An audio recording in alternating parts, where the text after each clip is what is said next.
मुझे इस राज्य का सबसे शक्तिशाली राजा बनना है। सबसे ज्यादा खजाना चाहिए, इतनी ताकत चाहिए कि कोई भी राजा हमारा मुकाबला न कर सके, ताकि भैरव मेरी शक्ति के आगे झुक जाए और सुंदरी हमें स्वीकार कर ले। आपकी ये इच्छा संभव है महाराज, परंतु इसके लिए आपको एक कार्य करना होगा। हम अपने मकसद में कामयाब होने के लिए कुछ भी करने को तैयार हैं। तांत्रिक खड़ा हो गया। उसकी आंखों में रहस्य और होठों पर हल्की मुस्कान थी। आइए आइए आइए महाराज, आप तो मेरे साथ आइए, आइए आइए। राजा सूरज और तांत्रिक घने जंगल के बीच बसे एक रहस्यमयी तालाब के पास जा पहुँचे। चारों ओर सन्नाटा था, केवल तालाब का ठहरा हुआ पानी और झींगुरों की आवाजें गूंज रही थीं। महाराज, इस तालाब के अंदर एक प्राचीन खजाना छिपा हुआ है, लेकिन उस खजाने को पाने के लिए आपको रक्त चंद्रमा की अंगूठी सिद्ध करनी होगी। ओह, तो ठीक है, फिर हम उसे जरूर सिद्ध करेंगे। पहले हमें तालाब के अंदर का खजाना दिखाओ। अभी धैर्य रखिए महाराज, धैर्य। उस खजाने तक पहुंचने का मार्ग सरल नहीं है। इस तालाब को लाल करना होगा और लाल चंद्रमा का इंतजार करना होगा। लाल चंद्रमा? ये कैसा चंद्रमा है? रक्त चंद्रमा। वो रात महाराज जब चांद लाल हो जाता है, उस रात शैतान, राक्षस, पिशाच ये सबसे अधिक शक्तिशाली हो जाते हैं। आपको उस रात से पहले इस तालाब को लाल करना होगा, यानी निर्दोष जीवों की बलि देनी होगी।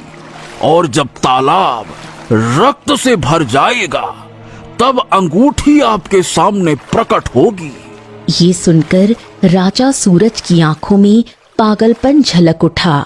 सुंदरी को पाने की चाह ने उसके दिल को निर्दयी बना दिया। अगले कुछ दिनों तक राजा सूरज ने अपनी ही प्रजा के निर्दोष लोगों को पकड़कर तालाब की बलि चढ़ाना शुरू कर दिया। लाशें तालाब में समा गईं और पानी धीरे धीरे खून से लाल हो उठा। कुछ ही दिनों बाद आसमान पर लाल चंद्रमा प्रकट हुआ। वो रात थी जब अंधकार अपने चरम पर था। तांत्रिक, आज चांद का रंग लाल क्यों है? महाराज, यही तो वो घड़ी है। आज रात चंद्रमा की रात है। आप तो बस मंत्र पढ़िए और देखिए चमत्कार। राजा सूरज तालाब किनारे बैठकर मंत्रों का जाप करने लगा। अचानक जोरदार धमाके के साथ तालाब से लाल रोशनी की किरणें फूट पड़ी और धीरे धीरे एक विचित्र अंगूठी प्रकट हुई जो लाल प्रकाश से जगमगा रही थी। हाँ, यही रक्त चंद्रमा की अंगूठी है। यही तो महाराज, बस आप इसे पहन लीजिए। इसके बाद आप तालाब के भीतर भी जा सकते हैं और खजाने तक पहुंच जाएंगे आप। पहनिए पहनिए, इसे पहनिए। राजा सूरज ने अंगूठी पहनी और अगले ही पल उसे असीम शक्ति का अनुभव हुआ। तांत्रिक, हमारे अंदर अद्भुत शक्ति का संचार हो रहा है। हाँ तो बस चलिए महाराज, मेरा हाथ थामिए। अब समय है उस खजाने तक पहुंचने का। चलिए। राजा सूरज ने तांत्रिक का हाथ थामा और दोनों तालाब के भीतर कूद पड़े। जैसे ही दोनों तालाब में उतरे, राजा सूरज ने स्वयं को एक विचित्र मायावी महल में पाया। चारों ओर सोने के ढेर, हीरे जवाहरात और अनगिनत खजाने फैले थे। हाँ, ये पूरा महल खजाने से भरा हुआ है। हाँ महाराज, ये खजाना सदियों से यहीं छुपा हुआ था और अब ये सब आपका है। रक्त चंद्रमा की अंगूठी भी और ये मायावी खजाना भी, ये सब मेरी वजह से आपको मिला है। अब आपको मेरा एक कार्य करना होगा महाराज। राजा सूरज का चेहरा विकृत हो उठा। उसके भीतर की मानवता मर चुकी थी। अब वो एक पिशाच जैसी शक्ति से भर चुका था। तांत्रिक, अब अपना कार्य बता। तेरी वजह से ही आज मैं इस अंगूठी और खजाने का मालिक हूँ। बता। हाँ तो महाराज, संसार में केवल मेरा एक ही शत्रु है, साधु प्रेमानंद। बरसों से मैं उसका अंत करना चाहता था, पर उसकी तपस्या और शक्तियों ने उसे अजेय बना रखा है। अब ये कार्य आप करेंगे। हाँ, तो मुझे बता कि वो साधु मिलेगा कहाँ? बताओ मुझे।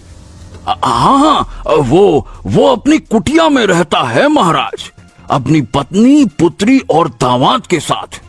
अब आपके पास इतनी शक्ति है कि केवल उसका नाम लेकर आप उसके स्थान पर पहुंच सकते हैं। राजा सूरज की आंखें रक्त जैसी लाल हो उठीं। तो मुझे वहीं पहुंचा दो, मैं साधु प्रेमानंद का अंत करूंगा। अगले ही क्षण राजा सूरज और तांत्रिक उस मायावी महल से गायब हो गए। इधर दूसरी ओर साधु प्रेमानंद अपनी छोटी सी कुटिया में बैठे थे। पास ही चूल्हे पर उनकी पत्नी रोटियां सेक रही थीं। उनकी पुत्री सुकन्या उनके बगल में थी और सामने उनका दामाद दामोदर बैठा हुआ था। दामोदर, हमारे जितने भी शिष्य हुए, तुम उनमें से सबसे प्रिय हो।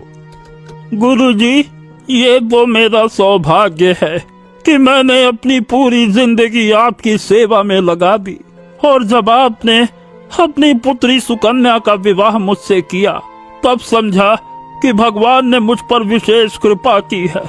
अब बस एक ही दुख है कि अब तक संतानहीन हूँ। सेवा सबसे बड़ी संतान देती है दामोदर। तुम्हारे समर्पण की जितनी प्रशंसा करूं कम है। गुरुजी, बस एक बात मन में है। मैं अब बूढ़ा हो चुका हूँ, सुकन्या भी वृद्ध हो चुकी है। अब संतान की आशा तो नहीं है, लेकिन मैं आपके ऊपर गुरु दक्षिणा का ऋण नहीं रखना चाहता। कृपया मुझसे गुरु दक्षिणा स्वीकार कर लीजिए, चाहे तो मेरे प्राण ही ले लीजिए। दामाद जी, कैसी बातें करते हो? क्या तुम अपनी जान देकर हमारी बेटी को विधवा बनाना चाहते हो? अगर इतना ही जोर दे रहे हो तो गुरु दक्षिणा के रूप में रक्त चंद्रमा की अंगूठी लाकर अपने गुरु को भेंट कर दो। रक्त चंद्रमा की अंगूठी? हाँ, कहा जाता है वो अंगूठी एक राक्षस के पास है। बरसों से लालची लोग उसकी तलाश में रहते हैं। बिना अंगूठी के तालाब में छुपे उस शापित खजाने को कोई नहीं पा सकता, और जिसे भी वो अंगूठी मिल जाती है वो असीम शक्तियों का मालिक बन जाता है। अगर ऐसा है तो मैं वचन देता हूँ गुरुजी कि एक दिन वो अंगूठी आपके चरणों में लाकर रखूंगा। मैं ही ऐसा करूंगा। हाँ। दामोदर, ये कैसा वचन दे डाला तुमने? तुम नहीं जानते कि उस अंगूठी के पीछे कितना अंधकार है। हाँ ठीक है, लेकिन नियति को कौन रोक सकता है? और तभी रंग बिरंगी किरणों के बीच तांत्रिक और रक्त चंद्रमा की अंगूठी धारण कर चुका राजा सूरज प्रकट हो गया। प्रेमानंद, बरसों से तू मेरी राह का कांटा बना रहा, आज तेरा अंत निश्चित है। मूर्ख, याद रख, अच्छाई की शक्ति हमेशा बुराई से बड़ी होती है।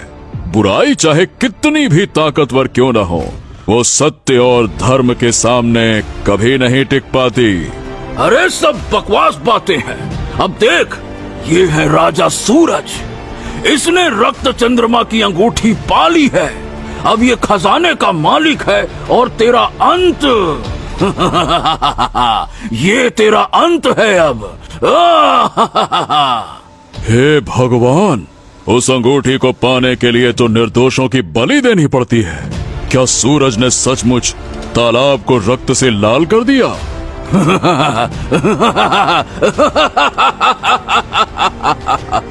हाँ प्रेमानंद, हाँ, और अब इसका क्रोध तुझे भी भस्म कर देगा।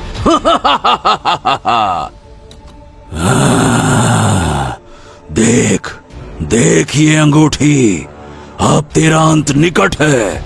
देख इसे, देख।